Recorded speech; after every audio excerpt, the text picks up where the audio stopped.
الحمد لله رب العالمين والصلاة والسلام على الأنبياء والمرسلين أبي القاسم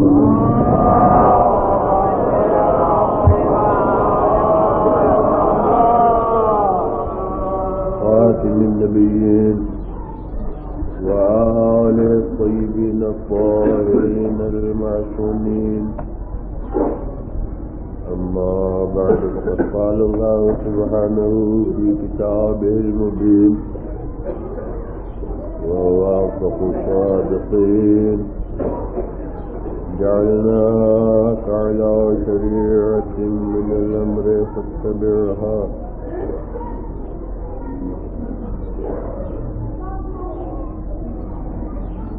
خالق کا ارشاد اپنے پیغمبر سے یہ ہے کہ ہم نے آپ کو ایک شریعت، ایک نظام حیات کا پابند بنایا ہے، آپ اس کی پیروی کرتے رہیے۔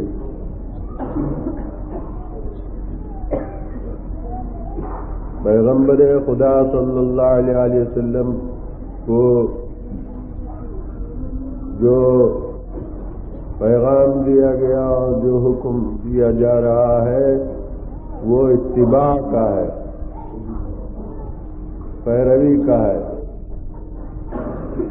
دوسرے افراد کو بھی جو حکم دیا جا رہا ہے وہ اتباع کا ہے۔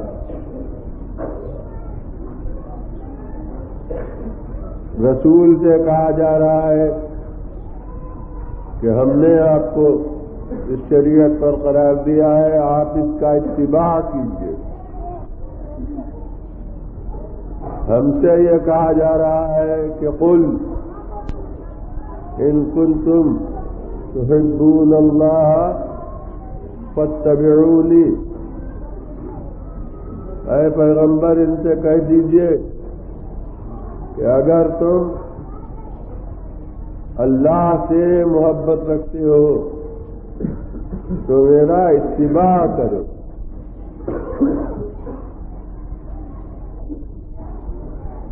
معلوم ہے کہ ہم متبع رسول اور پیغمبر خدا صلی اللہ علیہ وسلم اس نظام عمل کے پیروی کرنے والے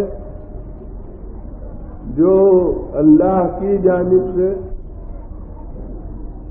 پیغمبر خدا صلی اللہ علیہ وآلہ وسلم کے سپرد کیا گیا۔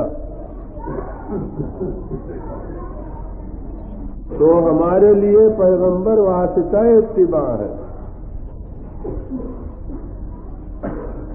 در حقیقت وہ ایک ہی چیز کا اتباع ہے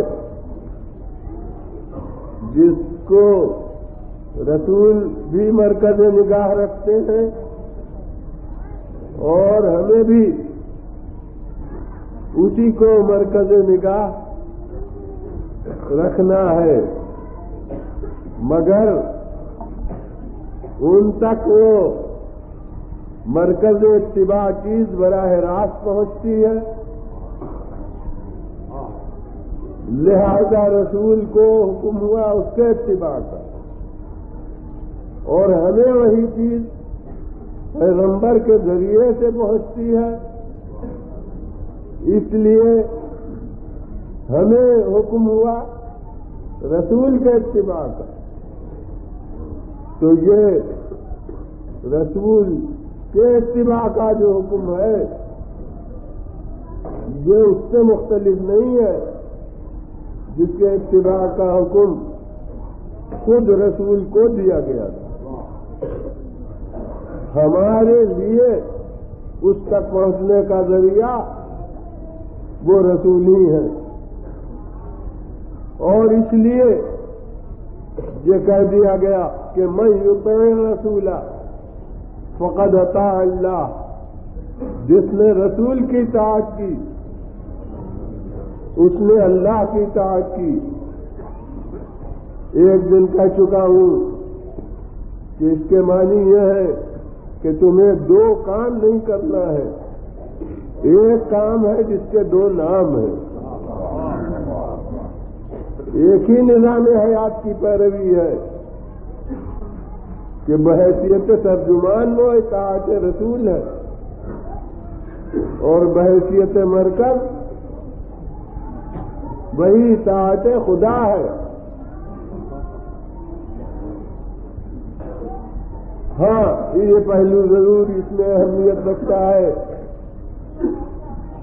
کہ جب یہ بات ہے کہ ایک ہی کام ہے جس کے دو نام ہیں تو یہ کہہ دیا جاتا کہ جو خدا کی پیروی خدا کی اطاعت کرے اس نے رسول کی اطاعت کی، مگر خالق یہ نہیں فرما رہا ہے، یہ کہہ رہا ہے کہ جس نے رسول کی اطاعت کی اس نے خدا کی اطاعت کی۔ فرق کیا ہو جاتا اگر یہ کہا جاتا کہ جس نے خدا کی اطاعت کی اس نے رسول کی اطاعت کی، تو ہم خدا کی اطاعت کو تو اپنے ذہن سے طے کرتے اور جب اپنے ذہن سے اپنے اجتہاد سے اپنی ثوابدید سے اطاعت خدا کے متعلق ہم سمجھ لیتے کہ ہم نے اطاعت کر لی تو سمجھ لیتے کہ پیغمبر کی بھی اطاعت ہو گئی، مگر قرآن یہ نہیں کہہ رہا ہے کہ جو خدا کی اطاعت کرے اس نے رسول کی اطاعت کی، وہ یہ کہہ رہا ہے کہ جس نے رسول کی اطاعت کی اس نے اللہ کی اطاعت کی۔ اس کے معنی ہے کہ براہ راست تم کو اس سے مطلب نہیں رکھنا چاہیے کہ اللہ کا کیا حکم ہے، تم کو تو اس سے مطلب رکھنا چاہیے کہ پیغمبر کیا کہہ رہے ہیں۔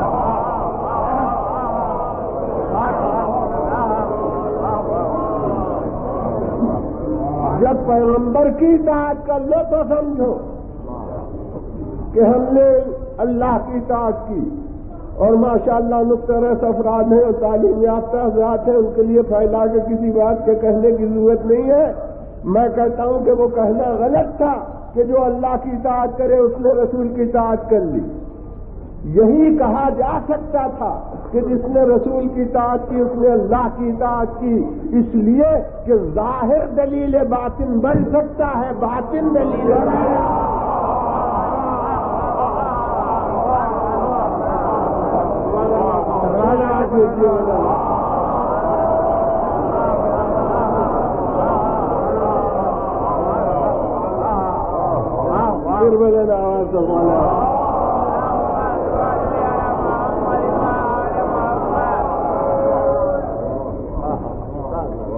اور اسی لیے مقام اطاعت میں تو اللہ کا نام خیر لے بھی دیا گیا، کہا گیا کہ اطیعوا اللہ و اطیعوا الرسول، اللہ کی اطاعت کرو اور رسول کی اطاعت کرو، مگر مقام اتباع میں تو اللہ کا نام لیا ہی نہیں گیا۔ قل ان کنتم تحبون اللہ فاتبعونی، کہیے کہ اگر اللہ سے محبت تو میری پیروی کرو، یہ نہیں کہ اللہ کی پیروی کرو اور میری، جی نہیں، یہاں اللہ کا نام ہی نہیں بلکہ براہ راست صرف رسول کو پیش کیا جا رہا ہے۔ لقد کان لکم فی رسول اللہ اسوۃ حسنہ، تمہارے لیے رسول کی ذات میں بہترین پیروی کا موقع ہے۔ ہمیں تو جیسے روانی کلام میں ایک بیچ میں کھانچا محسوس ہوتا ہے کہ ارے رسول کا نام لیا گیا، پہلے اللہ کا نام تو لیا جائے۔ میں یوں کہہ دیتا تو کوئی دنیا میں شاید تصور شرک کرنے لگتا کہ اللہ کا نام لیا ہی نہیں، رسولی کا نام لیا گیا، مگر کیا کیا جائے، قرآن ہی یہی کہہ رہا ہے کہ لقد کان لکم فی رسول اللہ، تمہارے لیے رسول خدا میں بہترین پیروی کا موقع ہے۔ اللہ کا نام یہاں لیا ہی نہیں جاتا، اطاعت کی منزل میں اللہ کا نام پہلے، رسول کا نام بعد کو، اور اتباع کی منزل میں تو براہ راست پیغمبر کا نام. بات یہ کہ اطاعت ہوتی ہے احکام کی پیروی. احکام تو جو رسول کی زبان پہ آئے وہ اللہ کے احکام ہیں، اس لیے ان احکام پر چلنا ان کی بھی اطاعت ہے اور اللہ کی بھی اطاعت ہے. اور اتباع کے معنی ہے نقش قدم پر چلنا، عمل میں پیروی کرنا. اتباع کا تعلق افعال و اعمال سے ہوتا ہے. تو حضور والا اب خلق خدا سے کہا جاتا کہ اللہ کی پیروی کرو، تو ممکن واجب کی پیروی کیوں کر کرے؟ مخلوق خالق کی پیروی کیوں کر کرے؟ محتاج بالذات غنی بالذات کی پیروی کیوں کر کرے؟ اس کے لیے تو ضرورت تھی کہ شاہراہ حیات میں کسی انسان کے نقش قدم سامنے ہو، مگر انسان ایسا ہو کہ اس کے نقش قدم سے جو راستہ بنے وہ راہ رضا پروردگار.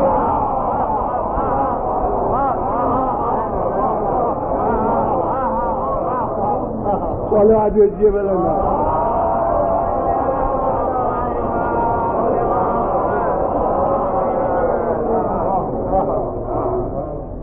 اور اس لیے قرآن مجید میں پیغمبر کی اطاعت کا بھی حکم اور اتباع کا بھی حکم. اور میں نے ابھی کہا کہ اطاعت ہوتی ہے اقوال کی اور اتباع ہوتا ہے افعال کا. تو جب اقوال کی اطاعت کا حکم دیا تو اس کے معنی یہ ہے کہ رسول کے ہر قول کے صحت کی ضمانت کی. اور جب پیغمبر کے اتباع کا حکم دیا تو اس کے معنی یہ ہے کہ ان کے ہر عمل کی صحت کی ضمانت کی. ان کی اطاعت کرو، اس کے معنی ہے کہ ان کا ہر قول مرضی پروردگار کا آئینہ بردار. ہر قول چاہے کسی دور حیات کا ہو، ہر قول ان کا نقطۂ صحت پر، چاہے جوانی میں ہو چاہے بڑھاپے میں، چاہے سلو میں ہو چاہے جنگ میں، چاہے صحت میں ہو چاہے مرض میں.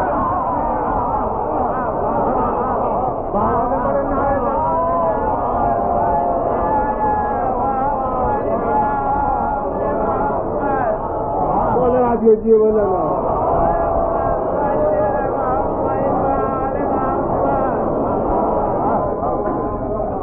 اور جب اتباع کا حکم دیا تو اس کے معنی ہے کہ ان کا ہر عمل مرضی پروردگار کے مطابق، ہر عمل چاہے اظہار محبت میں ہو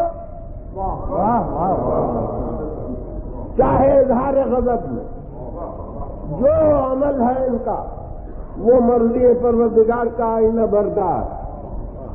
اور اسی لیے ان کے قول کو اپنا قول قرار دیا کہ وما ينطق عن الهوى ان هو الا وحی یوحی. ہمارا رسول خواہش نفس سے کلام نہیں کرتا، یہ تو وہی کہتا ہے جو اس پر وحی ہوتی ہے. اور ان کے عمل کو بھی اپنا عمل قرار دیا. وما رمیت اذ رمیت ولکن اللہ رمی. وہ آپ نے سنگریزے نہیں پھینکے، وہ اللہ نے سنگریزے پھینکے. اور ہاتھ کے جو ذریعہ عمل ہوتا ہے اسے بھی اپنا ہاتھ قرار دیا. ان الذین یبایعونک انما یبایعون اللہ ید اللہ فوق ایدیہم. یہ جو ہاتھ کی بیعت کر رہے ہیں یہ ہاتھ کی بیعت فقط تھوڑی کر رہے ہیں، یہ اللہ کی بیعت کر رہے ہیں. اللہ کا ہاتھ ان کے ہاتھ کے اوپر ہے. اب جناب مسلمانوں کے ہر مکتب خیال کے لیے لمحہ فکریہ ہے کہ جس کا قول اللہ کا قول ہو، جس کا عمل اللہ کا عمل ہو، جس کا ہاتھ اللہ کا ہاتھ ہو. اگر معاذ اللہ اس سے غلطی ہو تو کس کی غلطی ہے؟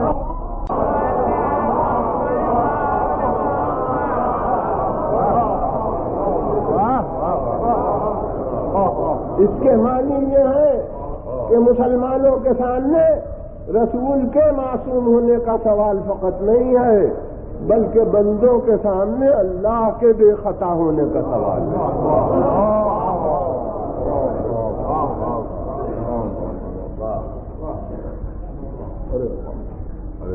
اب مسلمانوں سے بھئی یہ ایک سوال ہے، جواب طلب کہ کیا یہ اطاعت اور اتباع کا حکم فقط اس دور کے مسلمانوں کو ہے جو پیغمبر کے سامنے تھے؟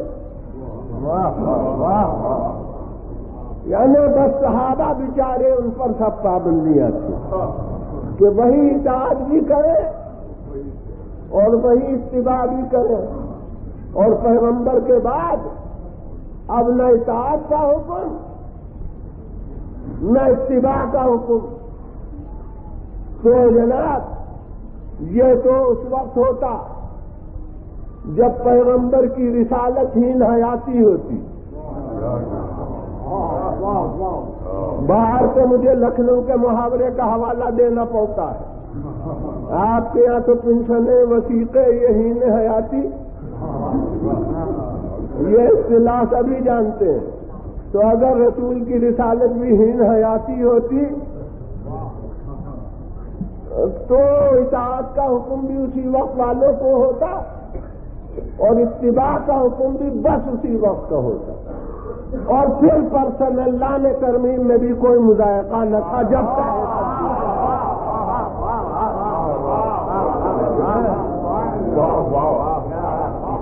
مگر حضور رسول کی رسالت اس دور حیات سے تو وابستہ تھی نہیں۔ اس کے معنی یہ ہے کہ ایک عمر رسول ہے بحیثیت بشر اور ایک عمر رسول ہے بحیثیت رسول۔ وہ عمر پیغمبر جو بحیثیت بشر ہے وہ تو بعثت کے بعد کل جمع 23 برس، 13 برس قبل ہجرت اور 10 برس بعد ہجرت، اور وہ عمر رسول جو بحیثیت رسول ہے وہ کب تک؟ حضور محاورہ عام یہی ہے، ممکن ہے کسی نے کہا ہو ماشاءاللہ آج سننے کہنے والے یعنی حاضرین مجھ سے اتنی دور پر ہے کہ کہا ہو تو میں نے سنا نہیں، مگر محاورہ ہمارا یہی ہے کہ یہ عمر رسول قیامت تک، مگر میں کہتا ہوں کہ یہ قیامت تک کہنا بھی ہمارے حدود تعبیر کی کوتاہی ہے۔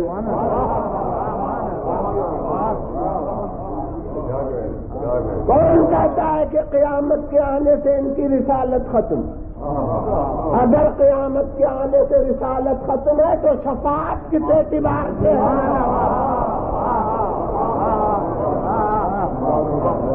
ماننا پڑے کہ قیامت آ بھی جائے تو ان کی رسالت کا حرف نہیں آتا۔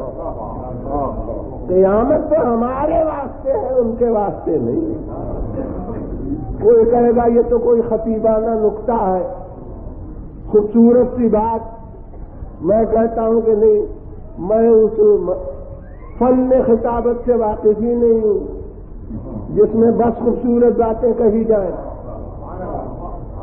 ذرا غور فرمائیے، میں نے سمجھ کے کہا ہے کہ قیامت ہمارے واسطے ہے، ان کے واسطے نہیں۔ ارے قیامت ان کے لیے جو مر کے زندہ ہو، جو زندہ ہی رہے، ان کے واسطے قیامت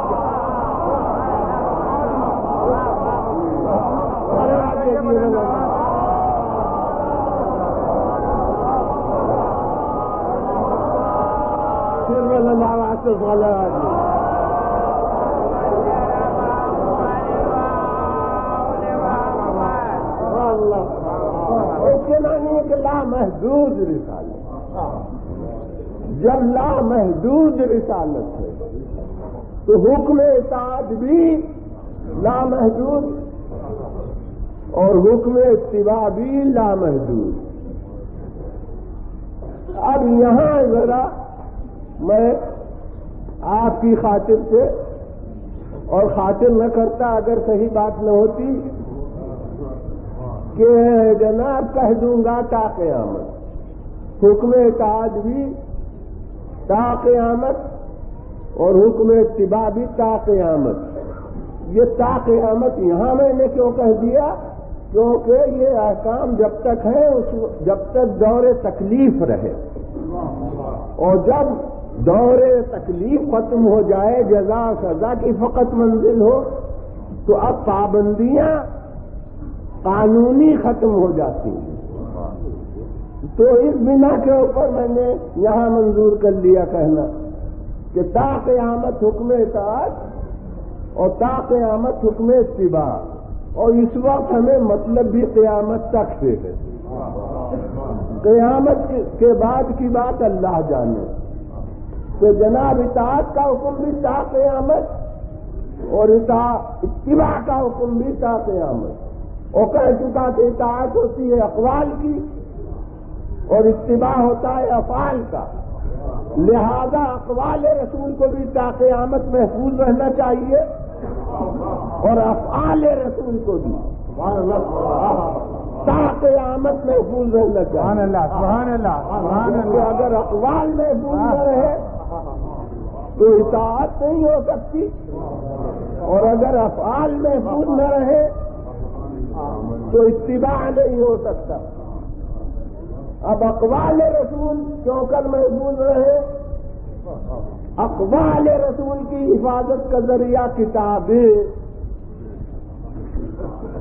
اور جب میں کہتا ہوں کتابیں تو سرے فہرست کتاب اللہ ہے۔ اب کوئی ذرا حیرت سے کہے گا کہ بات تو تھی اقوال رسول کی، یہ سرے فہرست کتاب اللہ کیوں کر ہو گئی؟ تو حضور میں نے بھولے سے نہیں کہا ہے، میں نے سمجھ کے کہا ہے۔ حضور یہ جسے ہم اور آپ کتاب اللہ مانتے ہیں، اسے جبرائیل امین کو لاتے ہم نے نہیں دیکھا، لوح محفوظ سے اترتے ہم نے نہیں دیکھا، خالق سبحانہ کو انشاء کلام فرماتے ہم نے نہیں دیکھا۔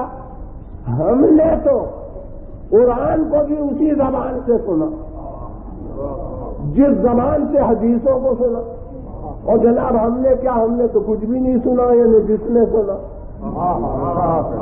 قرآن کو بھی اسی زبان سے سنا جس زبان سے حدیثوں کو سنا۔ بخدا یہ تو کہنے والے کی بات کا اعتبار ہے کہ جسے اللہ کا کلام کہہ دیا اسے قرآن مان لیا، جسے انہوں نے اپنا کلام کہہ دیا اسے حدیث مان لیا۔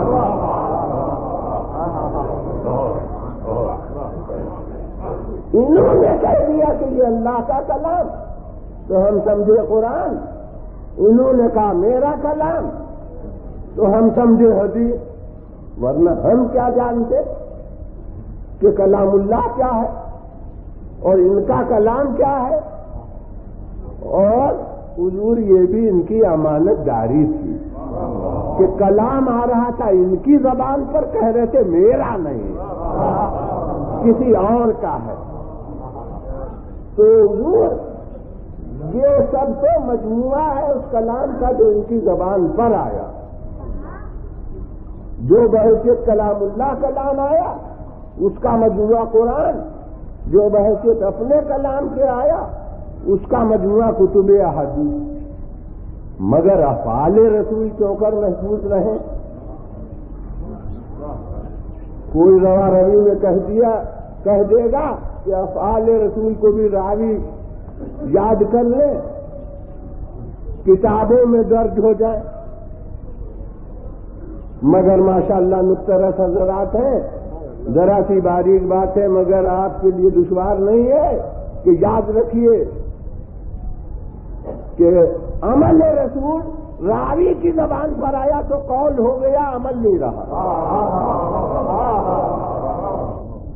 عمل تو اسی وقت تک ہے جب تک قائل سے ہو، اور جب بیان اس کا راوی کی زبان پر آ گیا تو وہ قول ہو گیا، عمل نہیں رہا۔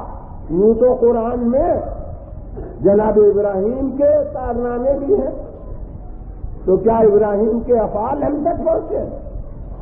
بیان ان کا ہے جو قرآن کی زبانی پہنچا، ایسے ہی افعال رسول کتابوں میں درج ہو گئے تو حضور وہ تو بیان ہے ان کا۔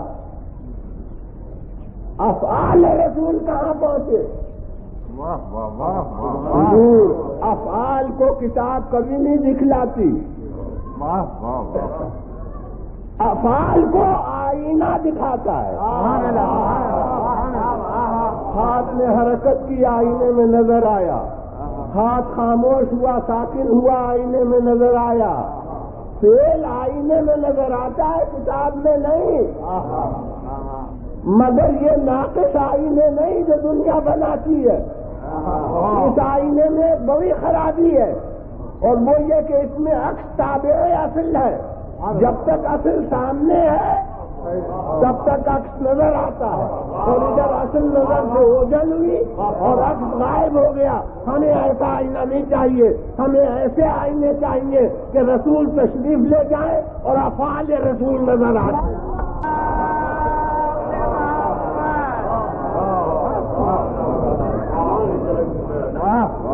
اور حضور اس آئینے میں ایک اور بڑا نقش ہے، وہ نقش یہ ہے،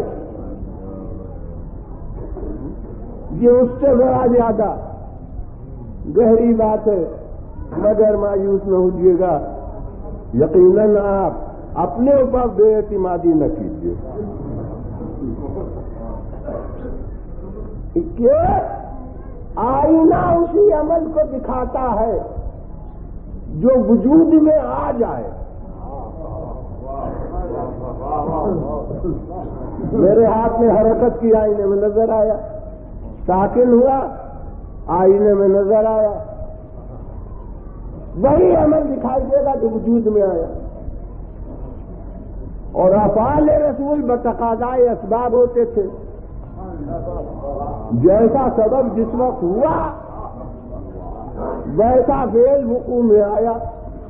مثلا 13 برس مکے کی زندگی تلوار نہیں کھینچی گئی، اس کا مطلب یہ ہے کہ سیرت رسول کا ایک گوشہ پردے میں ہے، تب یہ عمل رسول سامنے آئے گا۔ اب جناب جہاد شروع ہو گیا مدینے میں آنے کے بعد، اب بدر و احد خندق و خیبر ہے، لیکن کسی مسلمان سے پوچھئے کہ رسول کیا مشرکین کے ساتھ صلح بھی فرماتے ہیں؟ وہ کہے گا توبہ توبہ بھلا رسول، اور مشرکین کم بختوں سے صلح فرمائے۔ ارے صلح ہونے کے بعد جب مسلمانوں کے حلق سے نیچے نہ اترتی ہو تو قبل میں کوئی مسلمان کہاں تصور کر سکتا تھا کہ بھلا رسول اور مشرکین سے صلح فرمائے؟ نہیں ہو سکتا۔ معلوم ہوتا ہے کہ سیرت رسول کا ایک گوشہ ابھی پردے میں ہے۔ اب آنے دیجیے سن 6 ہجری حدیبیہ کی منزل، تو معلوم ہوگا کہ پیغمبر صلح کر کے کن شرائط پر واپس جا رہے ہیں۔ معلوم ہے کہ سیرت رسول کا ایک گوشہ ابھی تک پردے میں تھا۔ اب پوچھئے کہ اگر یہ صلح کو توڑ دے، صلح کے شرائط پر عمل نہ کریں اور رسول فتح کریں تو کیا کریں گے؟ تو جتنی کسی کو جوش ایمانی کی ضرورت زیادہ معلوم ہوتی ہے یا حرارت دینی کا زام زیادہ ہے، اتنی وہ سخت سزا تجویز کرے گا کہ دیکھو رسول اگر قبضہ پائیں تو تم بختوں کے پوستے اڑا دیں گے، پرزے کر ڈالیں گے۔ مگر اب آنے دیجیے فتح مکہ، اور وہ جماعت سامنے ہے اور رسول سب کو چھوڑ دیتے کہ جاؤ، سب کو آزاد کیا۔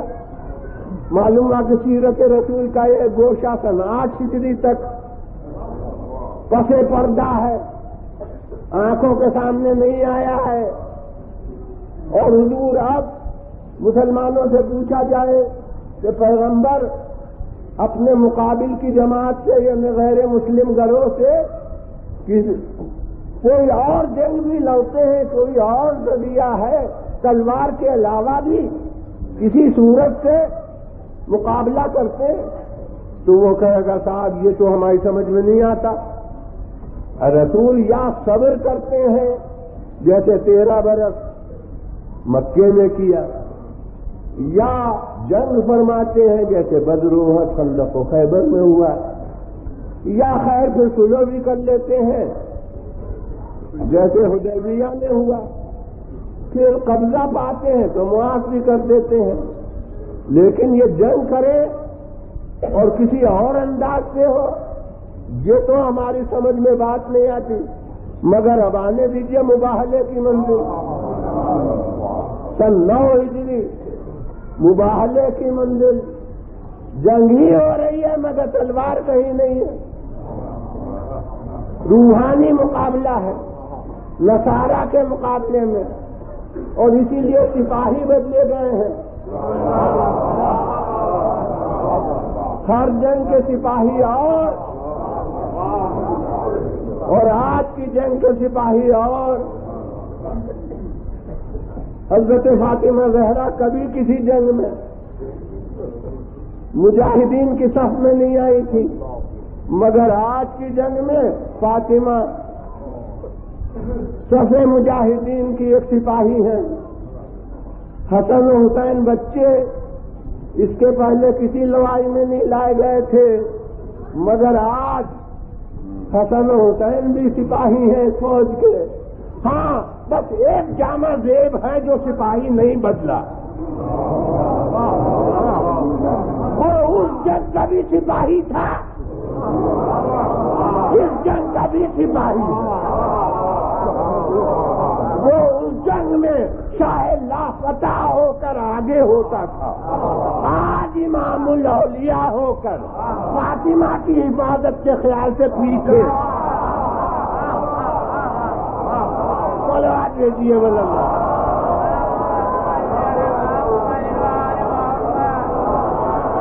پھر ملک آواز سے معلوم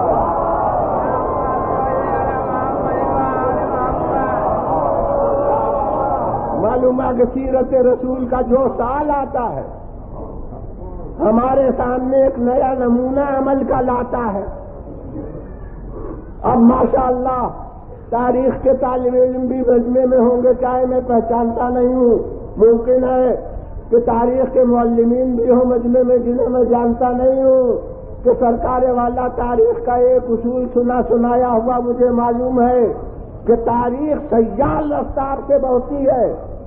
تاریخ ایک نقطے پر کبھی جامد نہیں ہو جاتی، تاریخی حالات منجمد نہیں ہوا کرتے، وہ ہمیشہ بے قراری کے ساتھ سیمات صفت رہتے ہیں.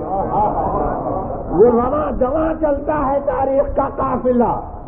تو اب بتائیے جب ہمارے مشاہدے میں رسول کی زندگی کے آخری سال تک ہر سال سیرت کا ایک گوشہ لایا اور ان کی رسالت ہے قیامت تک کے لیے، تو کیا سن 11 ہجری سے جب وفات رسول ہو گئی اب طبیعت تاریخ بدل گئی؟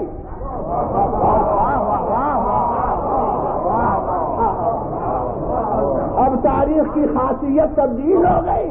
اب اس کے بعد سے حالات ایک ہی نقطے پر رہیں گے. ماننا پڑے گا کہ پیغمبر کی زندگی کے بعد نہ جانے کتنے عمل کے دوراہے آئیں گے جن میں سیرت رسول کیا ہوتی وہ ہمیں معلوم ہی نہیں ہو سکی، کیونکہ وہ معلم جو کتاب سیرت اپنے اعمال سے مرتب کر رہا تھا وہ مصلحت ربانی سے ہٹا لیا گیا. اس کے معنی ہے کہ ان حالات میں سیرت رسول کے ابواب پردے میں ہیں. تو اب بات کو پھیلا کے نہیں کہنا، طول نہیں دینا، ضرورت سے زیادہ نہیں کہنا کہ سرکار والا اب وہ آئینے نہیں چاہیے جو افعال رسول کو دکھلائیں، وہ آئینے چاہیے جو ملکات نفس رسول کو جذب کرنے.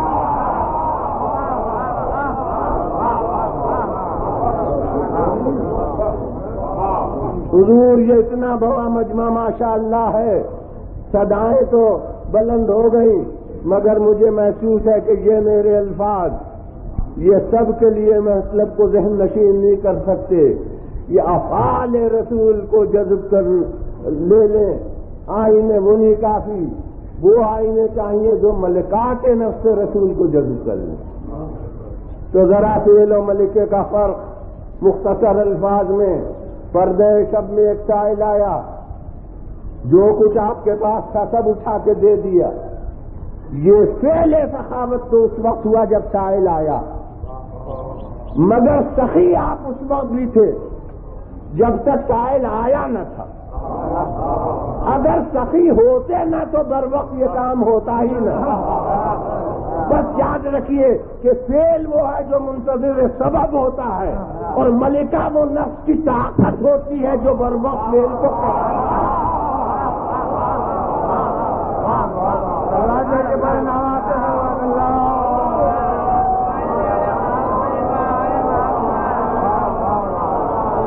اب وہ جملے دوہرائے ہوں کہ وہ آئینے نہیں چاہیے جو افعال رسول کو دکھائیں، بلکہ وہ آئینے چاہیے جو ملکات نفس رسول کو جذب کر لیں. اب اردو زبان میں میں کہہ سکتا ہوں کہ ہمیں وہ نہیں آئینے نہیں چاہیے جو ہمیں دکھائیں کہ رسول نے کیا کیا کیا. ہمیں وہ آئینے چاہیے جو بتائیں کہ رسول ہوتے تو کیا کرتے.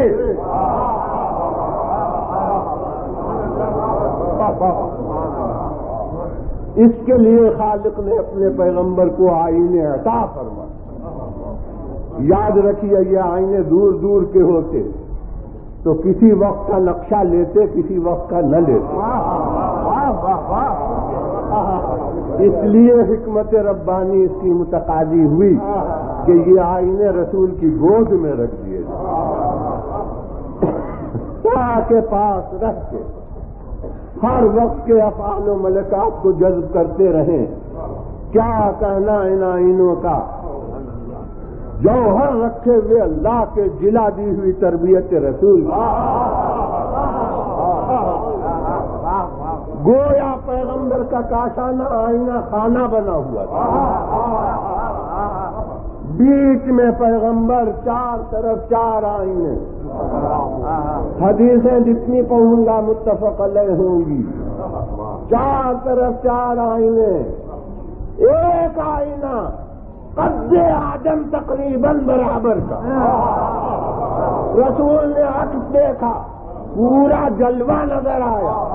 پیغمبر نے سند عطا کی، علی منی وانا منہ، علی مجھ سے ہے اور میں اس سے ہوں. خالق نے سند دی انفسنا. یہ تو ہمارا نفس ہے اور نفسی مرکز اخلاق ہوتا ہے. یہ ہمارا نفس ہے. دوسرا آئینہ نسبتاً چھوٹا مگر اپنے شعبے میں مکمل.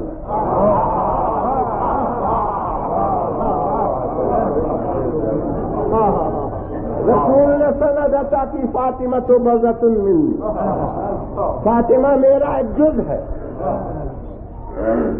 انہیں کہہ دیا مجھ سے اور میں اس سے ہوں، مگر جز نہیں کہا ہے. فاطمہ کو فرما رہے میرا جز ہے. اب جز کون ہوتا ہے؟ ماشاءاللہ نقطہ حضرات ہیں. حضور جز وہ ہوتا ہے جسے نکال لیجئے تو کچھ خلا پیدا ہو جائے، ملا دیجئے تو وہ خلا پر ہو جائے. اب اسی اطاعت اور اتباع کے موضوع کے لحاظ سے جو آج میں نے آپ کے سامنے پیش کیا ہے، میں کہتا ہوں کہ اس جز کی حقیقت پر غور کیجئے. کیا پیغمبر خدا صلی اللہ علیہ وسلم کی رسالت فقط مردوں کے لیے؟ حضور ایسا تو نہیں ہے. مردوں کے لیے بھی رسالت ہے اور عورتوں کے لیے بھی رسالت ہے، تمام نوع انسانی کے لیے. حضور افعال رسول تو سب کے لیے ہو سکتے، اقوال رسول سب کے لیے احکام بتا دے، مگر افعال پیغمبر سب کے لیے نہیں ہو سکتے. یوں آج کل کی ترقی یافتہ دنیا چاہے کہے ہر میدان میں عورت مرد کے دوست بدوست، مگر میں کیا کروں، شریعت اسلام میں تو دونوں کی نماز تک ایک طرح نہیں. حالانکہ نماز کوئی سماجی چیز نہیں، کوئی معاشرتی چیز نہیں، مابین خود و خدا ایک عمل، مگر نماز کی بھی ترکیب مرد کی الگ عورت کی الگ. کچھ باتیں واجب ہیں فرق میں، کچھ باتیں مستحب، مگر جو مستحب باتیں ہوتی ہیں وہ بھی مثالی تعلیم ہوتی ہے. ان کھڑے ہونے میں پیروں کا فاصلہ الگ الگ، ہاتھوں کو رکھنے کی ساخت الگ الگ. فقہ اہل بیت کے لحاظ سے عرض کر رہا ہوں، ہاتھوں کو رکھنے کا انداز کھڑے ہونے میں الگ الگ، رکوع میں جھکنے کا پیمانہ جدا جدا، رکوع کرنے کے بعد سجدے میں جانے کا طریقہ الگ الگ، سجدے میں اعضاء جسم کے رکھنے کی ساخت جدا جدا، سجدے سے سر اٹھا کر بیٹھنے کا عنوان الگ، دونوں سجدوں کے بعد دوسری رکعت میں اٹھنے کا طریقہ جدا. سورہ بے شک ایک پڑھنا ہے مگر اس میں بھی فرق. مرد کچھ نمازیں آواز سے پڑھے اور کچھ آہستہ پڑھے. عورت کے لیے جتنی نمازیں ہیں وہ سب آہستہ ہی ہیں. حج میں احکام الگ، احرام کی پابندیاں جدا جدا، جہاد میں طریقے الگ الگ. مرد کا جہاد کچھ اور، عورتوں کا جہاد کچھ اور.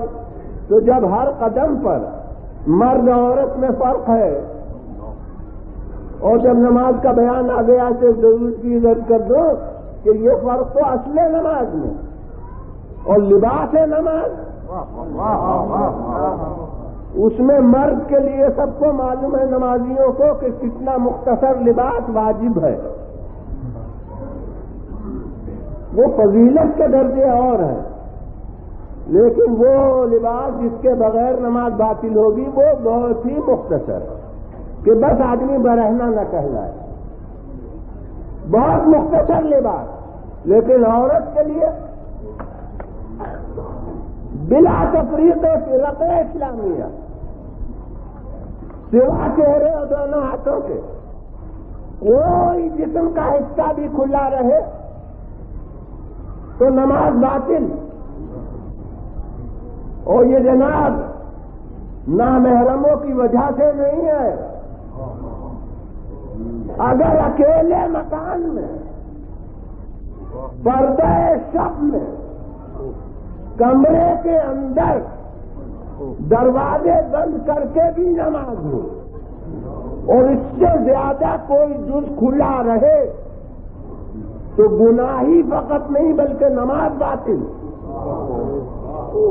اب اس سے دنیا شریعت اسلام کے تقاضے کو محسوس کرے کہ جو خالق اپنی بارگاہ میں عورت کو بے پردہ دیکھنا نہ چاہتا وہ بھلا بلحوث مردوں کے سامنے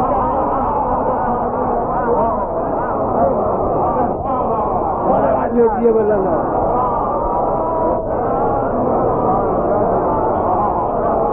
پھر بولنا بولا ممبر سے وہ اس میں بھی اتفاق ہے 7 زینے تھے ممبر میں اور 7 زینے تو ہوا کرتے ہیں اکثر ممبروں میں. تو عرش ممبر سے آپ اترے اس زینے پر اور وہاں سے اترے اس زینے پر اور وہاں سے اترے اس زینے پر اور وہاں سے آ گئے سب سے نیچے کے زینے پر اور کہا ایھا الناس. یہ جو علماء تھے اس کو تعویلیں کیا کرتے ہیں ان کی تعویلوں میں کبھی نہ آنا. جس طرح میں ممبر کے اوپر کے زینے سے اس زینے پر آیا ہوں بالکل ایسا ہی مانو کہ اللہ سبحانہ فراز عرش سے نیچے اترتا ہے اور دنیا کے آسمان پر وہ یوں ہی آتا ہے جیسے میں آیا. اب یہ ان کے جیسے کو مانے یا قرآن کے لیسا کا مثل ہی شے کو مانے. صلوات بھیجیے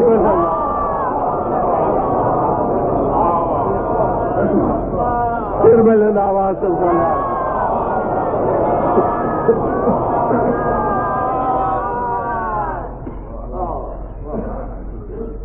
جمہور علماء اہل سنت جسمیت کے قائل نہیں ہیں، تقسیم کو غلط سمجھتے ہیں، کفر قرار دیتے ہیں. یہ اور بات ہے کہ بعض چیزیں ایسی کہیں کہ جو ہم یہ کہیں کہ بغیر جسمیت کے یہ ہو ہی نہیں سکتا، اس کی وجہ سے ہم کہتے ہیں کہ یہ جسم سمجھتے ہیں. مگر اس کے لیے علماء نے ایک اصول قرار دیا ہے کہ لازم مذہب مذہب نہیں ہوتا. یعنی ایک شخص ہے کہ جو ایک چیز کا قائل ہے مگر وہ لازمہ جو تم قرار دے رہے ہو اس لازمے سے انکار کرتا ہے، تو تمہیں یہ حق نہیں ہے کہ اسے یہ کہو کہ وہ اس لازمے کو کام معتقد ہے. غیر عقلی چیز سمجھو، یہ سمجھو کہ یہ بات غلط ہے کہ ان دونوں لازم ملزوم میں یہ فرق قرار دیتا ہے، وہ علمی استدلال ہے، لیکن اسے یہ حق نہیں جب وہ کہتا ہے کہ میں جسمیت کو نہیں مانتا، تو آپ کو یہ کہنے کا حق نہیں ہے کہ تم جسمیت کے قائل ہو. جو بات ہے وہ کہیے کہ دیدار کے قائل ہیں مگر ہمارے نزدیک اس کی وجہ سے جسمیت لازم آتی ہے.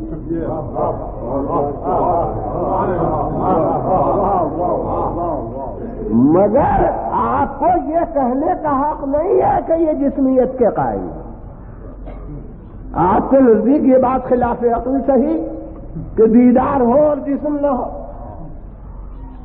وہ غیر عاقل آپ سمجھیے مگر کافر کہنے کا حق نہیں ہے.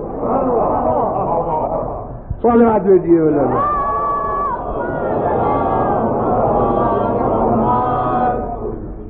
اگر یہ اصول دنیا تسلیم کر لے تو بہت سی چیزیں جو الزامات ایک دوسرے پر عائد کیا کرتا ہے وہ سب غلط ثابت ہو جائے.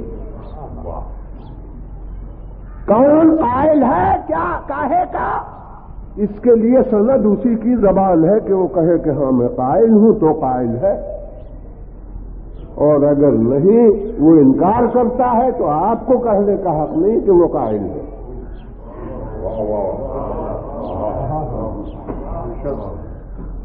ورنہ ہمارے نزدیک 8 صفتوں کا ہونا وحدت کے خلاف ہے کہ ایک ذات ہے اور 8 صفتیں ہیں، مگر کہنے والا اس کا قائل ہے اور وہ یہ کہتا ہے کہ نہیں میں وحدت کے منکر نہیں، تو اب آپ کو منکر وحدت قرار دینے کا حق نہیں. یہ کہنے کا حق ہے کہ یہ غیر عقلی بات ہے، اس سے تو وحدت لازم آتا ہے کہ نفی وحدت ہو جائے. یہ تو ایک اس کے خلاف ایک ثبوت ہے جو آپ پیش کر رہے ہیں. تو یہ دوسری بات ہے. تو غرض یہ ہے کہ اگر آپ اس ترمیم کو قبول کر لیں کہ مطاع ناجائز ہے،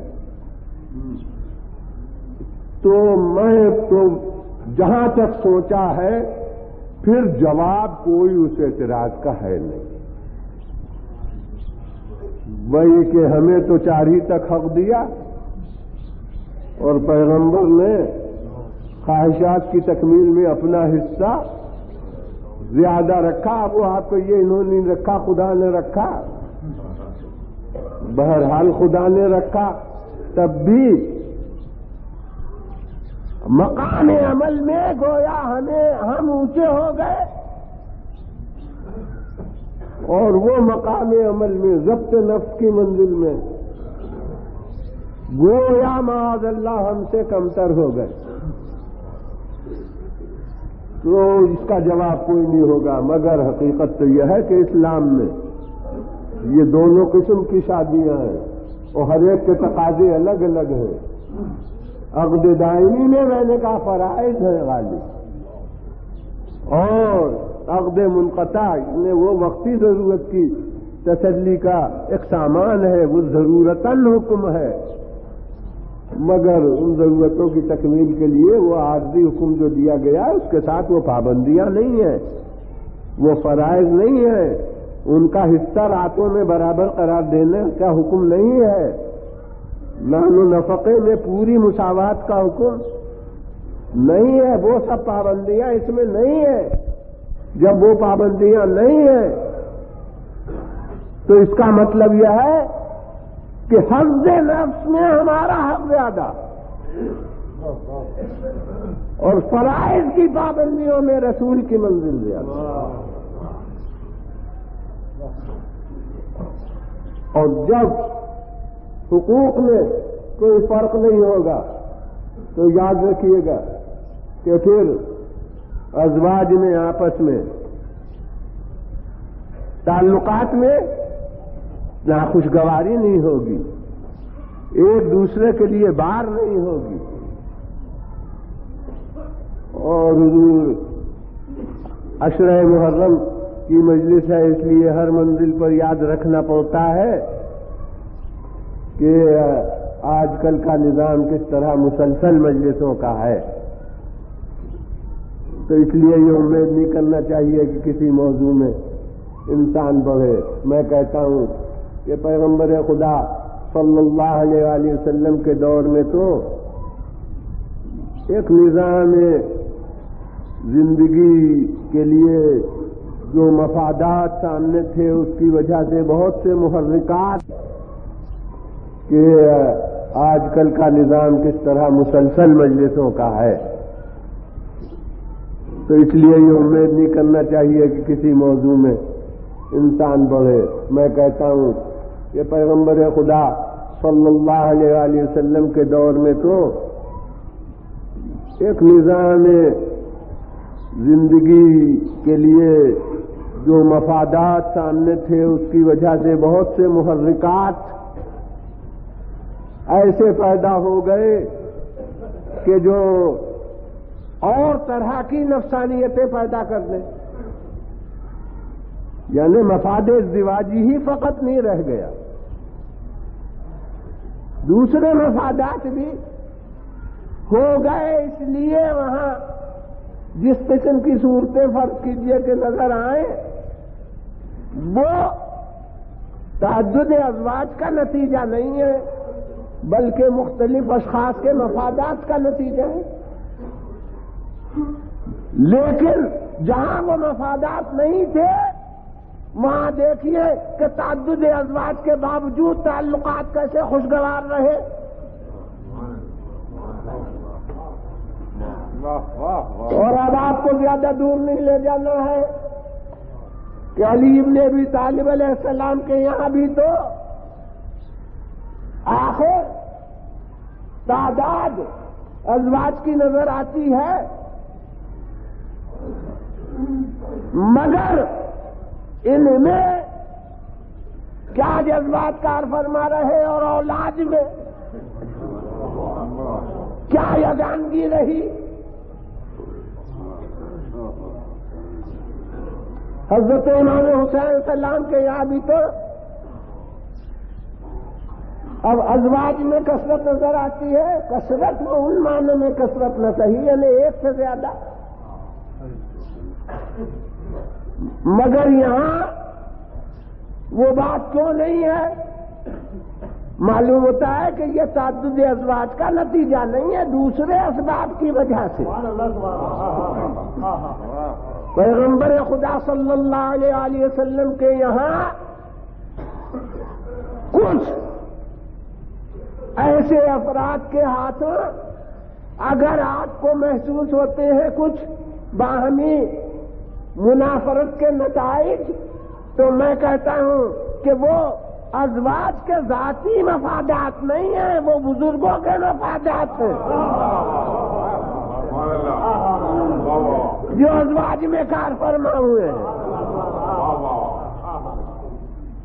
بزرگوں کے مفادات کے ٹکراؤ سے یا کشمکش سے ذرا اس قسم کی باتیں سامنے آئی ہیں، ورنہ جہاں یہ بات نہ تھی تعدد ازواج تو وہاں بھی موجود، وہاں تعلقات میں ناخوشگواری کیوں نہ ہوئی؟ میں کہتا ہوں کہ علی ابن ابی طالب علیہ السلام کے ہاں یاد رکھیے کہ تعدد ازواج کی اجازت ہے، پابندی نہیں ہے۔ اس لیے بعض خواتین کا شرف وہ ہوتا ہے جس کی وجہ سے شوہر نے اس کی زندگی میں تعدد ازواج کو اپنے لیے روا نہیں سمجھا۔ اس کی مثال رسول نے بھی قائم کی۔ اگر اصولاً یہ بلا استثناء تعدد ازواج کے عامل رہتے تو خدیجہ کی زندگی میں آپ نے کوئی شادی کیوں نہ کی؟ خدیجہ کی زندگی میں آپ نے اس لیے کوئی دوسرا نہ کیا، حالانکہ وہ نو عمری کا زمانہ تھا، مکمل شباب کا دور تھا۔ اگر تسکین نفس معاذ اللہ منظور ہوتی تو جس زمانے میں نفس کے تقاضے بہت زیادہ طوفانی ہوتے ہیں اس وقت آپ بہت کرتے، اور بیوی بھی کون جو عمر میں زیادہ۔ لوگ کہتے ہیں نا کہ بعد میں ایسی بیویاں ملی کہ جو صفات کے لحاظ سے، جو مفادات ازدواجی ہیں اس کے لحاظ سے بڑی کامل تھی، کم عمر تھی، مگر میں کہتا ہوں کہ پیغمبر کا عمل بتاتا ہے کہ یہاں بنیاد خواہشوں پر نہیں ہے، صفات پر ہے۔ یاد رکھیے کہ جس بیوی سے رسول کو ذہنی سکون ہو گیا پھر کسی اور کی طرف توجہ نہیں کی، یہ برابر سے صلہ تعدد ازواج کا قائم رہنا اس کے معنی ہے کہ کوئی بیوی قائم مقام خدیجہ نہیں بنتا۔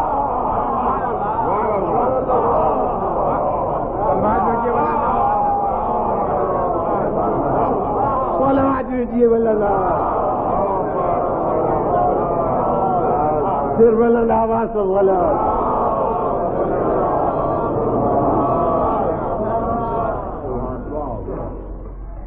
اور عمر بھر خدیجہ کو یاد کرتے رہے، پھر بھی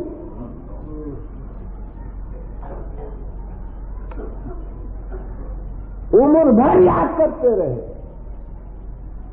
اور بعض وقت حاضر الوقت افراد پر یہ یاد ماضی بار ہو گئی، یعنی اس سے پتا چلتا تھا نا کہ پیغمبر اب بھی خلا محسوس کر رہے ہیں اپنی زندگی میں، تو حاضر الوقت اشخاص پر ذرا بار ہو گئی۔ عید کے دن کوئی جناب خدیجہ کے ساتھ زمانے میں آنے والی خاتون وہ آ گئی، اب جناب خدیجہ کا تذکرہ ہونے لگا، ان کے اوصاف بیان ہونے لگے، تو حاضر الوقت خواتین پر بعض وقت یہ چیز بار ہوئی، اور مشترک کتابوں میں جو باتیں ہیں وہ عرض کر رہا ہوں کہ حضور یہ زبان پر چیز آئی کہ یا رسول اللہ کب تک یاد کرتے رہیے، اللہ نے آپ کو اس سے بہتر عطا کر دی دولت، ان سے بہتر بیویاں عطا کر دیں، اب آپ کہاں تک ایک ضعیف العمر خاتون کو یاد کرتے رہیے گا؟ اور بس جناب یہ سننا تھا کہ خلق عظیم کی تیوریوں پر پھر بل آئے، اور آپ نے ارشاد فرمایا کہ ارے ان سے بہتر کیا، اس کے مثل بھی مجھے نہیں ملی کوئی۔ اور اب دیکھیے پیغمبر نے کیا اوصاف بیان کیے ہیں، اور اس سے معلوم ہوتا ہے کہ معیار کیا ہے بلندی کا۔ فرماتے ہیں کہ ارے اس کے مثل بھی مجھے کوئی نہیں ملی. صدقتنی اذ کذب الناس، اس وقت میری تصدیق کی جب دنیا جھٹلا رہی. آمنت بی اذ کفر الناس، وہ مجھ پر اس وقت ایمان لائی جب دنیا کفر اختیار کیے ہوئے تھی. وقد رزقنی اللہ منہا اولادا، اور کیا پوچھتے ہو اس کی بلندی کہ اللہ نے اس سے مجھے اولاد عطا کی.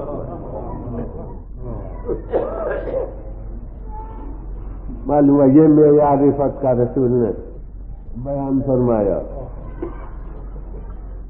بس پیغمبر نے جو انفرادی خصوصیت خدیجہ کے لیے برتی، وہ انفرادی خصوصیت علی نے فاطمہ کے لیے برتی.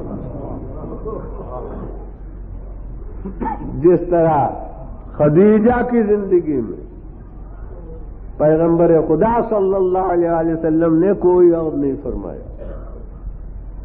اسی طرح جناب فاطمہ زہرا سلام اللہ علیہا کی زندگی میں رسول خدا حضرت علی ابن ابی طالب علیہ السلام نے کوئی اور نہیں فرمایا.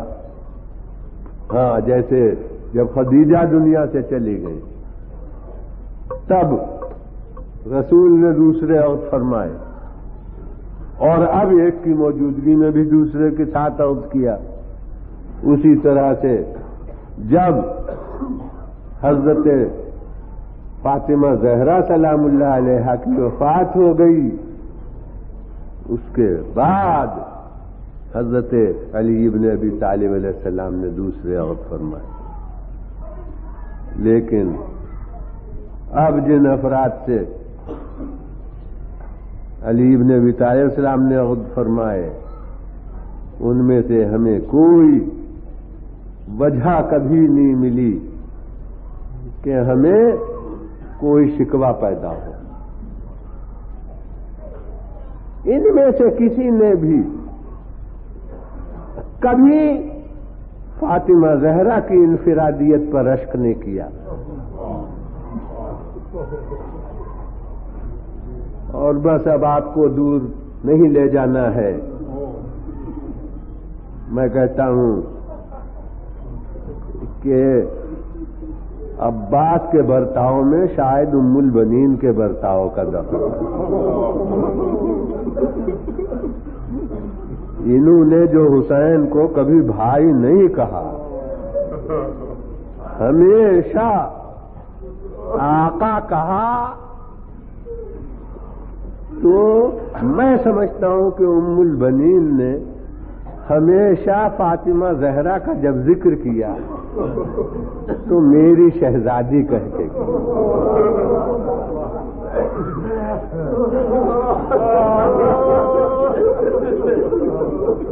اگر کبھی ام البنین تصور تقابل کا کر چکی ہوتی، اپنے عمل سے مظاہرہ کیا ہوتا کہ علی کی بیوی ہونے کے اعتبار سے انہیں بھی معاذ اللہ جناب سیدہ جناب فاطمہ کی برابری کا دعویٰ ہے، اگر یہ تصور ہوتا تو پھر اولاد میں بھی یہ بات آ سکتی تھی. مگر معلوم ہوتا ہے کہ ام البنین نے کبھی یہ چھاؤں آنے ہی نہیں دی اپنے کردار میں، کبھی اپنے کردار میں اس کا اثر نمایاں ہونے ہی نہیں دیا، بلکہ کربلا کا مستقبل تو گھر کی روایت بن گیا تھا، برابر تذکرے ہوتے رہتے تھے. تو غالباً ام البنین نے بھی جب عباس سے خطاب کیا تو حسین کا فدیہ کہہ کے خطاب کیا.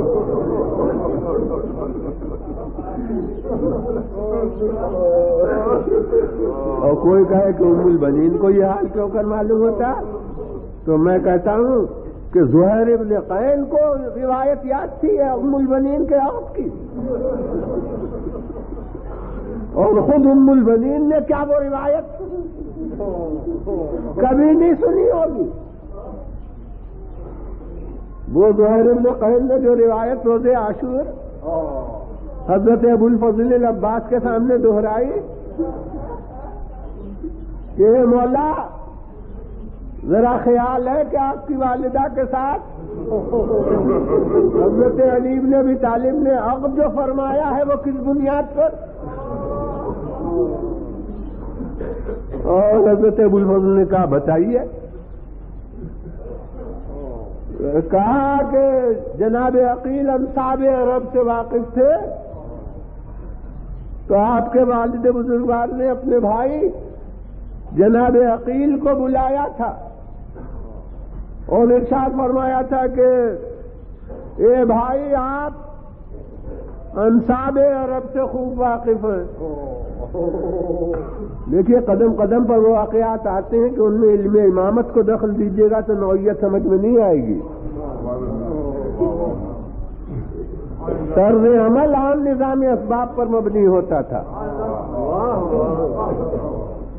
فرماتے ہیں بھائی آپ انصاب عرب سے خوب واقف ہیں تو کوئی بڑا بہادر خاندان عرب کا بتائیے جس میں عرض کروں اور بڑا بہادر خاندان ہو. کیونکہ میں چاہتا ہوں کہ میرا ایک بیٹا ہو جو رسول کے فرزند حسین کی کربلا میں مدد کرے,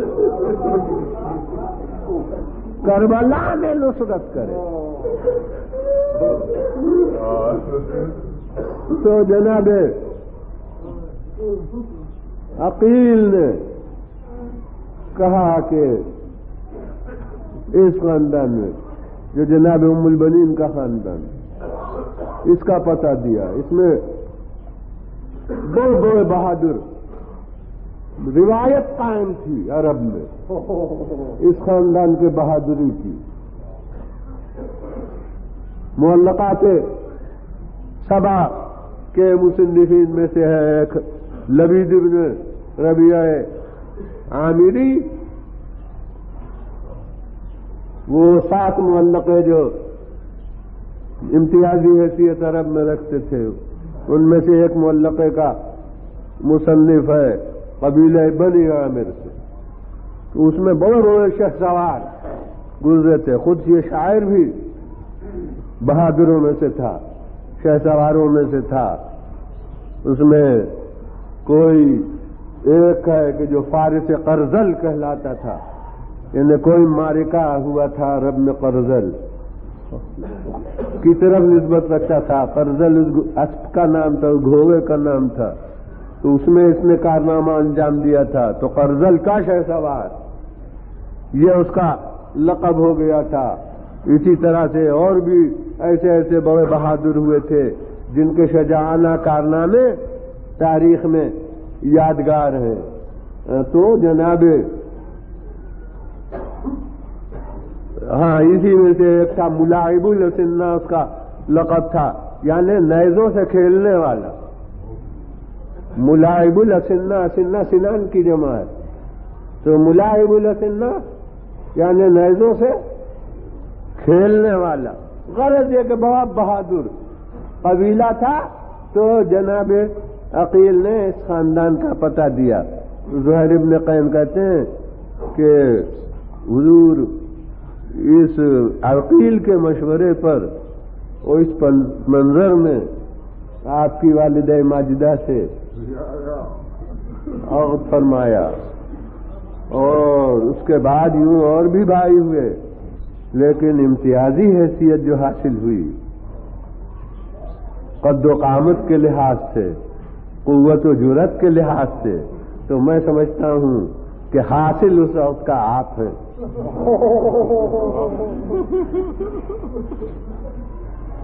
تو یہ واقعہ جب پیش کیا تو آپ کو معلوم ہے کہ ابو الفضل العباس نے سنوائی دی اور ارشاد فرمایا کہ یا زہیر تشجعونی, کیوں زہیر تم مجھے بہادری دلاتے ہو. تم مجھے شجاعت میری بیدار کرتے ہو؟ ارے وقت آنے دو.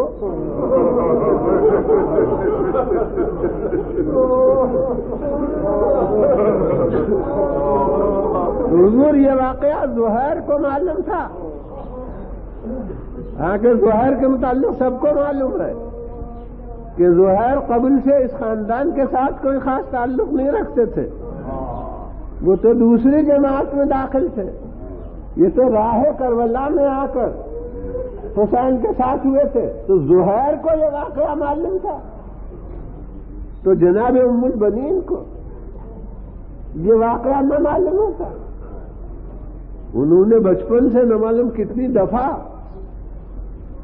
شاید گہوارہ جنبانی کے وقت عباس کو لوریوں میں بتایا کہ تمہارا مقصد حیات کیا ہے، تمہارا مقصد زندگی کیا ہے. تو یہ ام البنین کی بات ہے. اور یہ تاریخ کی زیادتی ہے. اس نے معصومین کو عام نظام زندگی کے لحاظ سے کب تمام خط و خال تاریخ میں محفوظ کی. جو جناب ام البنین کے قبل کے حالات ہمیں معلوم ہوتے، مگر یہ کہ بعد کے حالات، یعنی کربلا نے جن شخصیتوں کو تاریخ کا جز بنا دیا، ان میں سے ایک جناب ام البنین ہے. کہ ام البنین کے بعد میں جو تاثرات ہیں وہ سامنے آ گئے. کہ حضور جب ادھر سے قاصد آیا شام سے روداد کربلا بتانے کو مدینے میں، حالانکہ فاطمہ صغرا بھی تھی، ایک روایت ہے حسین کی بیمار بیٹی، مگر یہ تو خاندان کے روایات کے مطابق خود مسجد میں مجمع میں نہیں گئی. یہ جناب ام البنین ضعیف العلم جو برقع و چادر میں نہا ہو کر سنا تھا کہ روداد کربلا سنائی جائے، تو آئی مسجد کے گوشے میں. اس نے تفصیل کے ساتھ، ترتیب کے ساتھ واقعات بیان کرنا شروع کیے. واقعات جب وہ بیان کرنے لگا تو ظاہر ہے کہ نہ معلوم روداد کتنی دیر میں مکمل ہوتی کہ ایک دفعہ ایک گوشے سے آواز آئی کہ ارے حسین کے بارے میں بتا دو.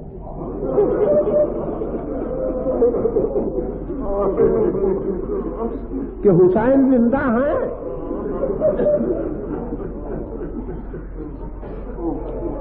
اس نے جو غیر معمولی صدا ایک گوشے سے بلند ہوتے سنی، سب تو توجہ کے ساتھ پوری روداد سن رہے تھے.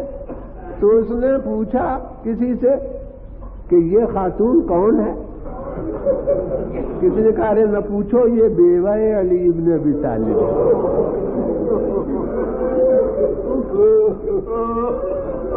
اب اس نے پوری روداد چھوڑ کر یہ معلوم ہو کر کہ یہ عباس کی ماں ہے، اس نے جو ان کے بچے تھے ایک ایک کر کے ان کا نام لینا شروع کیا. 4 فرزند تھے نا، تو عباس کے بھائیوں کا نام لینا شروع کیا کہ پوچھتی کیا ہیں آپ؟ عبداللہ قتل ہو گئے. فرمایا میں عبداللہ کو تو نہیں پوچھ رہی ہوں، میں تو حسین کو پوچھ رہی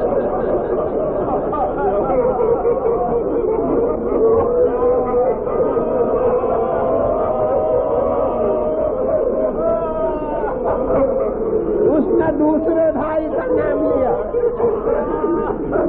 میں انہیں بھی دریافت نہیں کر رہی ہوں. تیسرے بھائی کا نام لیا، کہا انہیں بھی نہیں دریافت کر رہی ہوں. بس آخر میں کیا کہہ دیا اس نے؟ کہ عباس بھی قتل ہو گئے. وہ سمجھا تھا کہ اب اس پر تو اثر ہوگا، مگر عباس کا نام لیا. کارے اب جلدی حسین کو بتا.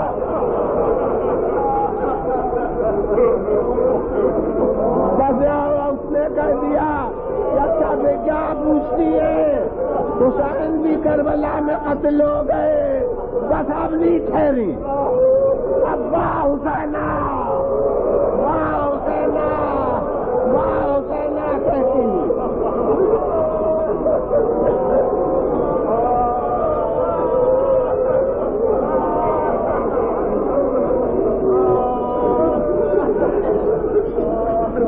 ہاں جناب، جب یہ ام البنین کا کردار ہے تو حضرت فاطمہ زہرا چاہے دار دنیا میں ظاہری طور سے اس وقت موجود نہ ہو، مگر ان نفوس کا ربط نہیں قائم نہیں قطع ہوتا اس دار دنیا سے. تو اب یاد رکھیے کہ فاطمہ بھی عباس کو اب اپنا بچہ سمجھے تو حیرت کی بات نہیں.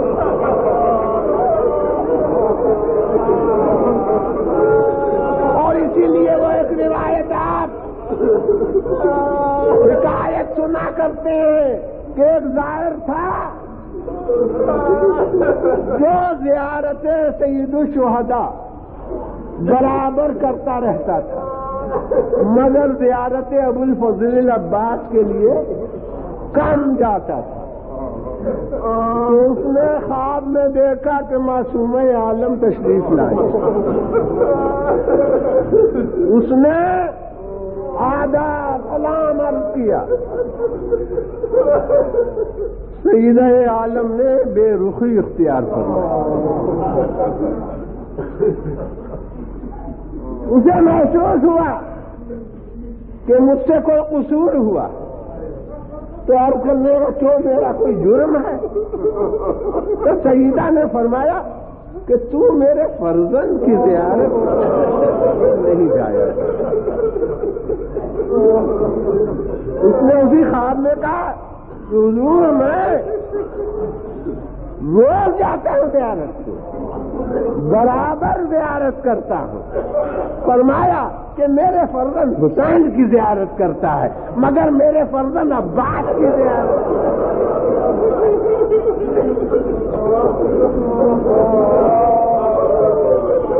سرباب اعظم، مجھے مجلس میں توجہ دلانے کی ضرورت نہیں ہوا کرتی، نہ آپ حضرات اس کے محتاج ہیں کہ توجہ دلائی جائے، مگر بس اسی ربط سے کہتا ہوں کہ غالباً آپ سب کے بھی یہ پیش نظر ہے کہ سیدہ کو شکایت نہ ہونے پائے کہ میرے فرزند عباس کا ماتم کم ہوا.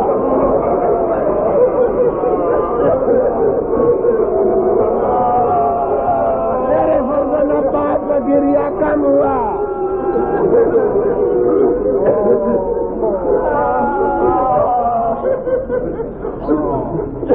ام البنین وہ عباسانی کہہ کے روتی اور بھائیوں کے نام لے کر گریہ نہیں کرتی، بلکہ برابر واہ حسینہ، واہ حسینہ. اور اتنے درد انگیز انداز میں جنت البقیع میں جا کر، اور یہ جنت البقیع کیوں انہوں نے تلاش کی؟ یہ بھی ایک وراثت فاطمہ تھی. ارے دیکھا تھا کتابوں میں، سنا تھا خاندان کے زبانی کہ فاطمہ زہرا جنت البقیع میں آ کے رویا کرتی تھی. تو وہ تو بات کو روتی تھی. ام البنین کا دل کہتا تھا کہ اگر فاطمہ آج ہوتی تو حسین کو بھی وہ جنت البقیع میں آ کر روتی. اس لیے جناب ام البنین جنت البقیع میں آ کر گریہ کرتی تھی.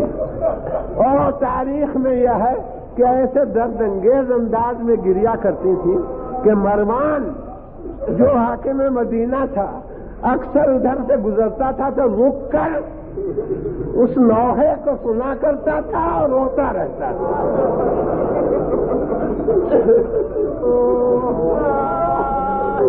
ہاں بے شک عباس کے مرثیے میں انہوں نے چند شعر کہے ہیں،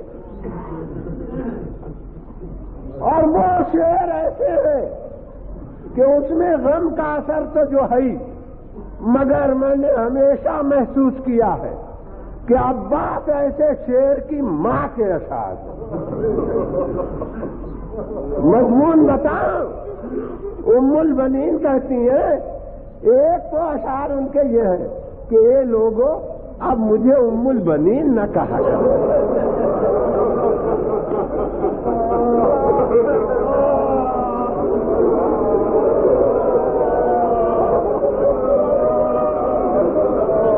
ام البنین کا معنی کیا؟ بیٹوں کی ماں، بیٹوں کی ماں. تو کہتی ہے مجھے اب ام البنین نہ کہا کرو. ارے تھے میرے بیٹے، مگر انہیں تو میں نے حسین پر قربان کر دیا. اب تو میرے ایک بھی بیٹا نہیں رہا، تو مجھے بیٹوں کی ماں ام البنین نہ کہا کرو، کچھ اور اب کہا کرو. ہاں جناب، ایک تو یہ ہے، اور میں کہتا ہوں اس میں بھی یہ روح ہے کہ بیٹوں کی ماں مجھے نہ کہا کرو، اب تو میں حسین کی ماں ہوں.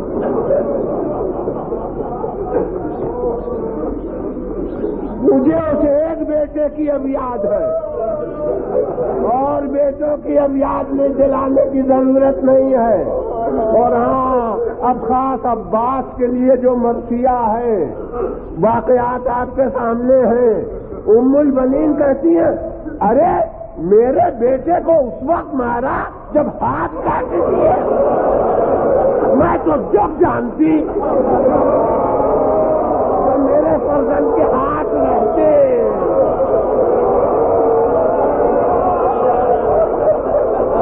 اور اسے کوئی کہے کہ چل لیتا.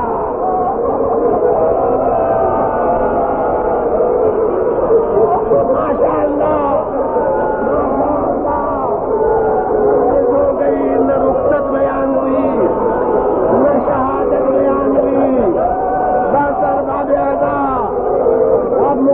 طور سے عرض کرتا ہوں کہ کسی کو اتنا حسین نے نہیں روکا جتنا عباس کو روکا، جتنا عباس کو روکا. جب عباس نے کہا کہ تمہیں نہیں بھیج سکتا، تم کو علمدار لشکر، بس عباس چپ ہو گئے. 10 روایتیں مشہور.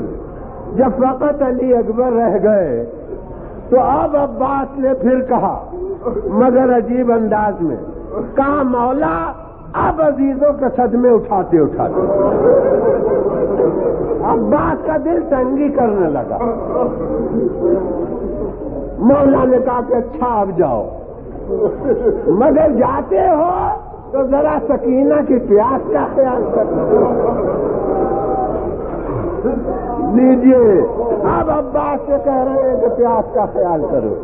لیجیے، اب آئے، سکینہ کو پکارا، سکینہ کہاں ہو؟ کسی نے جا کے کہا کہ تمہارے چچا بلا رہے. اب روایت میں نہ ڈھونڈیے، چشمے تصور سے دیکھیے کہ ممکن حد تک سکینہ دوڑتی ہوئی آئی. ارے دل بہ گیا، چچا نے خود سے بلایا ہے. فرماتے بیٹی اپنی مشق کو لے آؤ. یہ سکینہ دوڑ کر گئی، مشق لا کر دی. عباس نے مشق لی. اب روایت نہیں کہ مشق کو کیا کیا، مگر آپ کے یہاں کی عملی روایت ایک یاد دلاتا کہ کون ہے اس مجمع میں جس کے یہاں عزاخانہ مرتب نہ ہوا ہو. ارے غریب سے غریب آدمی، وہ بھی سال بھر بچاتا ہے کہ حسین کی عزا کر لیں. وہ جب عزا خانہ مرتب ہوتا ہے تو اور سب علم تو 29 تاریخ سے لگ جاتے ہیں، مگر ایک علم رکھ دیا جاتا ہے مرتب کر کے، وہ آج کی تاریخ، 8 تاریخ یہ علم ذریعے سے بالکل متصل نصب کیا جاتا ہے۔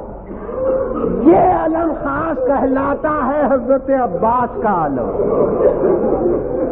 تو وہ اور علم جو ہوتے ہیں اس میں تو بس پنجہ ہوتا ہے اور پٹکا، لیکن یہ علم جو حضرت عباس کا علم ہے اس میں پنجے اور پٹکے کے علاوہ ایک مشق بھی ہوتی ہے، اس کو پنجے کے پاس وابستہ کر دیا جاتا ہے علم کے ساتھ۔ بس یہ ہمارا عمل یہ میرے ذہن کو لے جاتا ہے عباس کے کردار کی نوعیت کی طرف کہ بھتیجی نے لا کر جو مشق دی تو علم تو عطیہ علی تھا، عطیہ حسین تھا، اور یہ مشق بھتیجی کا عطیہ تھی۔ اس مشق کی قدر کیا کی عباس نے، اور سنا آپ نے کہ وہ بزدل لوگ ہوتے ہیں جو اپنے مقصد کو چھپاتے ہیں، یہ علی کا شعر تھا۔ اس نے اس مشق کو علم میں باندھ لیا، 30,000 کی نگاہیں مول لی۔ یہ عملی رجب ہے عباس۔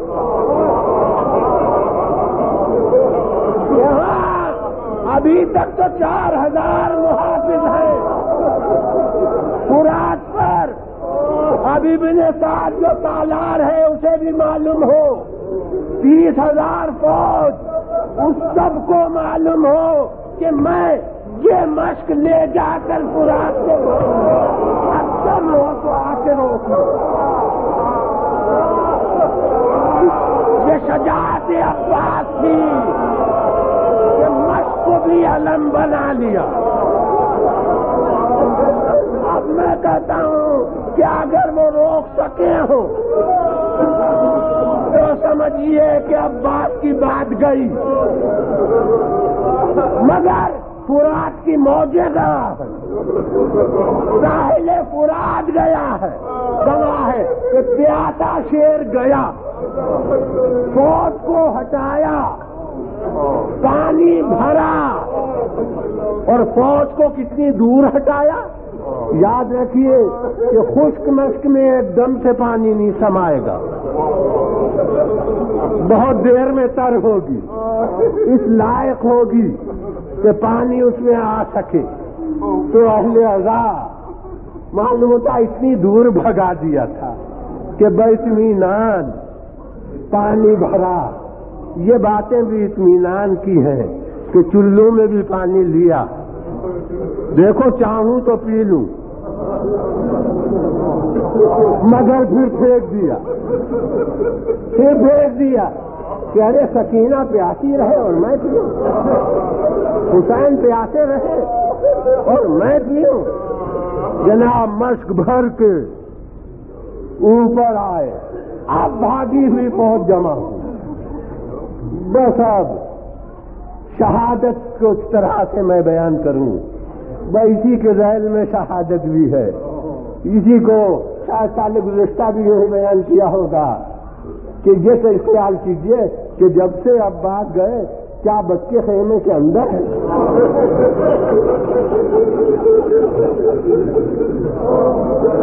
سب ڈرے خیمہ پر، حسین خیمے کے باہر، سب کی نگاہ علم پر ہے،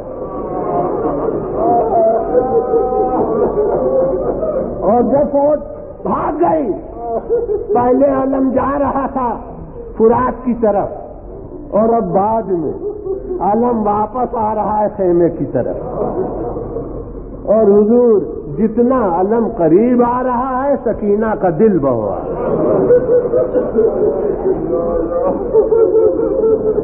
یہی شہادت کا بیان بھی ہے اسی کے ذیل میں کہ ہاں ارباب اعضا ایک دفعہ علم جھکا، سکینہ کا دل ہلا، مگر پھر سنبھل گیا۔ جانتے ہیں آپ کیا ہوا؟ ارے دانا بازو قطع ہو گیا، مگر شیر نے علم بائیں بازو پر لے لیا۔ ارباب اعضا دوبارہ پھر علم جھکا اور پھر سنبھل گیا۔ ارے اب کیا ہوا؟ ارے بایاں بازو بھی قطع ہو گیا۔ شیر نے علم کو سینے کے ساتھ وابستہ کیا، مشق کے تسمے کو دانتوں میں لیا، پھر علم سنبھل گیا۔ مگر ارباب اعضا حسین ہر ایک کے لیے آواز آتی تھی تب جانتے تھے، آواز آتی تھی، مگر عباس نے کیا آواز دی؟ لوگ کہتے ہیں کہا کہ بھائی خبر لیجیے، اپنے بھائی کی خبر لیجیے، مگر کیا عباس کی آواز آئی؟ عزیز و عباس کی تو یہ خصوصیت ہے کہ حسین منتظر ہی رہے، آواز جو کر آتی تسمہ تو مشق دانتوں میں تھا، اس لیے بس علم جھکا، حسین نے کمر تھامی، وقلت حیلتی، ارے میری کمر ٹوٹ گئی، ارے رائے چاروں تدبیر۔ youtube.com کے لیے مہاکوی مرزا جمال کی پیشکش۔